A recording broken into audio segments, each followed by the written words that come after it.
আমার যাকে নিমন্ত্রণ করলো না, আমাকে নিমন্ত্রণ করলো। আমাকে নিমন্ত্রণ করলো সেই দেখে আমার যা ফস ফস করে ফুলতে লাগলো।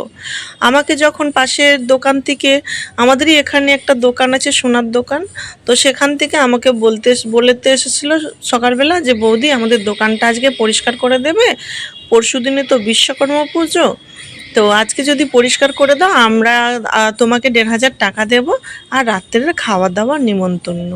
তো আমি বললাম ঠিক আছে, কোনো অসুবিধা নেই।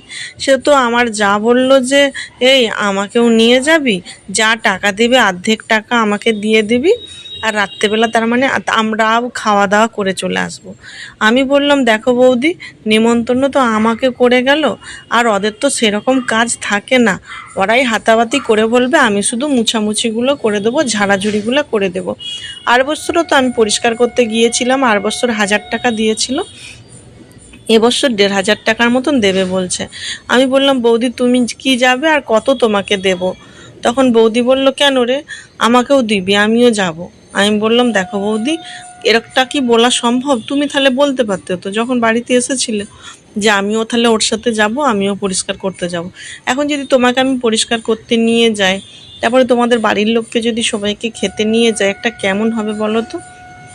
আমার যা বলল, তুই স্বার্থপর, তুই আমাকে নিয়ে যাবি না, আমাদের বাড়ির লোককে নিয়ে যাবি না। আমি বললাম দেখো বৌদি, তুমি চিন্তা করো না, যখন খাওয়াবে তোমাকে আমি খাওয়ার সময় নিয়ে যাব, তুমি আমি আমার বর আমার মেয়ে আমরা সব খেয়ে দিয়ে চলে আসব, আর ওদের দিকে আমি বলে আসব যে আমার যা খেতে আসবে। এটা আমি কি খারাপ বললাম আমার যাকে বলো তো? আমার যা রাগে ফস ফস করতে লাগলো, বলল না না যাব না, তুই চলে যা, আমি কি খেতে পাইনি নাকি? আমি বললাম বৌদি এরকম করে বলছো কেন? আমি তোমাকে কি খারাপ বললাম? কথাটা কি আমি খারাপ বললাম? বৌদি বলল না না ঠিক আছে চলে যা, তোর দাদাকে বললে তোর দাদাও আমাদের বাড়িতে মাংস নিয়ে চলে আসবে, শুধু সোনার দোকানের মাংসটা খেতে ভালো লাগে বলে তাই। আমি বললাম বৌদি তোমাকে তো আমি নিয়ে যাব বললাম।